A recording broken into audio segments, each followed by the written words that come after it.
diagnosed, this just popped up one day and just never disappeared and started to get bigger. So I thought, you know, better get this checked out.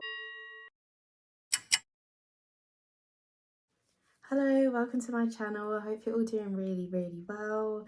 If you're new to my channel, a big hello to you. Have a look around, see if there's anything you like, and subscribe. If you are a returning subscriber, hello to you as well. And let's get into this video. So in today's video, I'm basically going to be talking about my mini skin cancer scare. I feel like this is really important to share, especially being a woman of colour as well. We're equally exposed to the risk of skin cancer. It can happen. So it's so important to like wear your SPFs and stuff like that. And yeah, basically just to like shed light on the situation, raise some awareness as well. So yeah, even though I'm obviously darker skin toned and the risk is less, to basically get skin cancer in the form of like UV damage directly from the sun, it's still entirely possible. However, my situation was a little bit different. So I like to use really strong chemical products on my face, as you probably know, obviously in moderation. However, I've been having some issues with my neck area. So on my neck area in particular, I would use my products that I'd use on my face, such as my tretinoin and my Abaji Clear, because obviously when doing your skin routine, ideally you should be doing it from the neck upwards. And everything was completely fine. So when I do my skin routine, I always put my SPF on, as you know, always. However, when I first was getting into like the whole skincare thing, I wasn't really using SPF on my neck. I wasn't really using an SPF on my neck area. And of course, your neck, it's got skin on it. I'm using potent products, and it didn't really cross my mind as such that area could be, you know, affected. Sort of when I was getting into it and doing my skin routine, all I really cared about was like my face. I wanted my face to look clear. I wanted my face to have less hyperpigmentation, spots like that. The neck was sort of kind of just like a grey area. So when it came to like reapplying SPF and being very diligent with the amount I was putting on, my neck was missed. I'm being honest, it was missed. So everything was fine until maybe like last year, I'd say, where I started to basically get like reactions on my neck. So when using retinoids on my face, what would happen was a few days later, my neck would start to peel. Of course, when using skincare products, it does spread within the skin. But I just found it really strange that even though I wasn't directly applying onto the neck, it was peeling and peeling as much as it was. And it was peeling mainly in the area which is here, which is basically beneath where I've got my like fatty jowl. So that area became really sort of affected by like the products that I was using. So the sort of symptoms I would have, it would itch and then I'd scratch it and then the skin will become like pink, sore and broken. And even though this was happening, I still wasn't thinking enough to use SPF or anything on that area, or even to have it investigated. Like if you're from the UK, you know how hard it is to get a GP appointment. And I didn't want to feel like I was, I guess, wasting the doctor's time as well. So I basically just ignored it. Like I would use maybe like a moisturizer on top to help the area feel more comfortable. Well, it wasn't a big concern to me at the time. So that would happen. My skin would become dry, it would peel and stuff like that. And then over time, I feel like my neck just lost its moisture entirely. I'm still dealing with it now, where my neck is actually slightly discoloured from like my chest and my face. It's slightly darker, if you can see that. And this could also be due to the strength of the products that I was using and not being diligent enough when going out into the sun, and also taking great care of the skin in regards to like keeping it hydrated as well.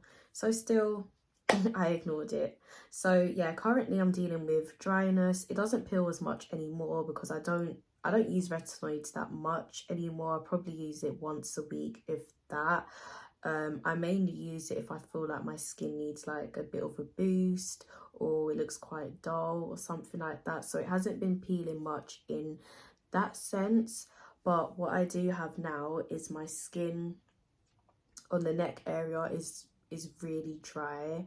So I'll just be minding my business and then my neck will start itching and then I'll scratch, but it's so dry to the point where when I'm scratching it's leaving the white lines on the area. So the moisture barrier has obviously become damaged to some sort of degree. Still, I didn't bother like calling the GP or the doctor or anything like that. So that was that. And then I'd say maybe 7 months ago or so, I felt like a small bump come up and I didn't think anything of it. I thought maybe it's like a cut or something.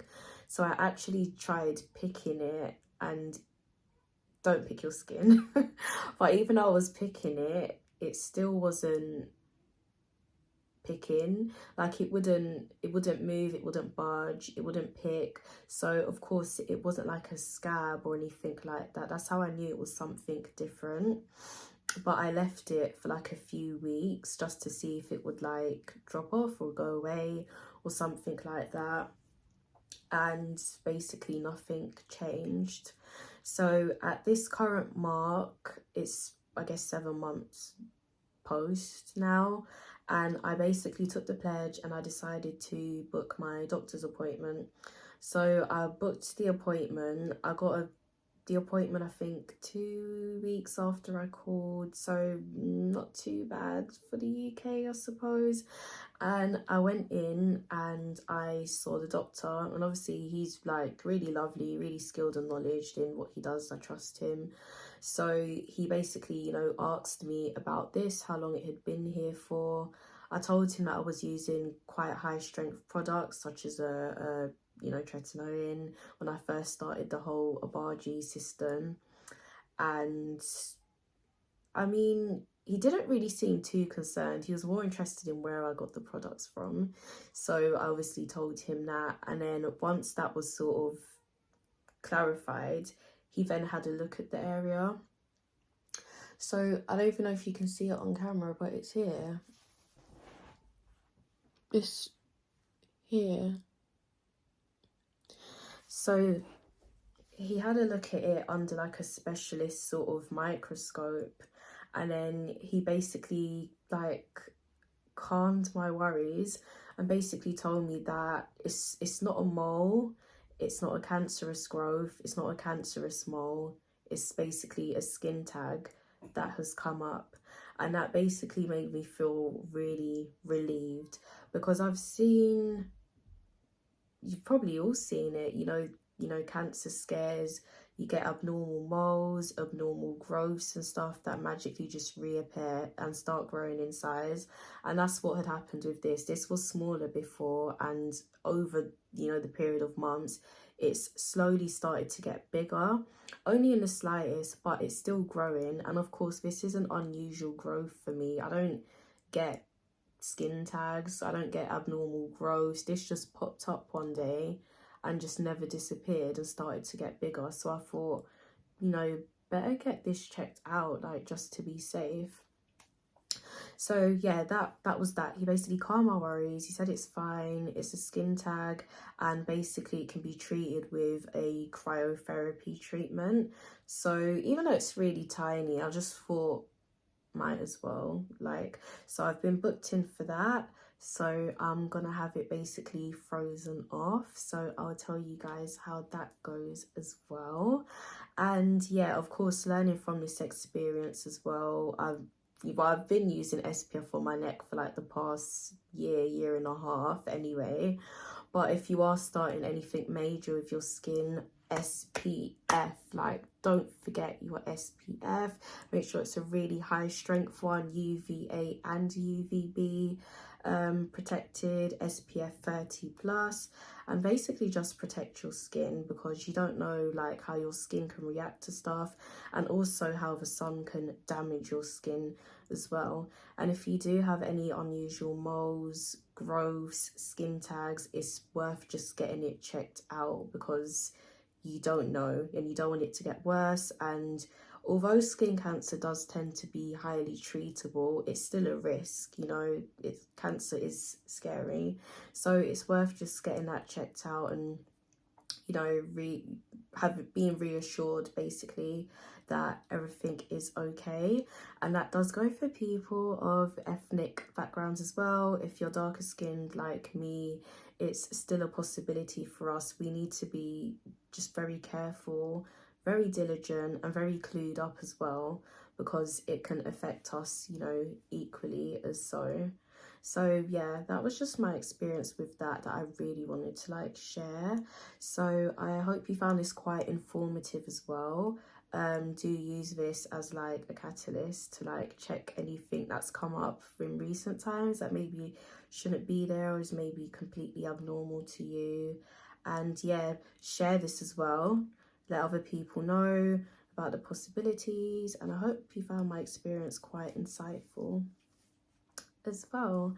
So yeah, just a quick video and a quick update as well, and I will see you guys soon in my next video.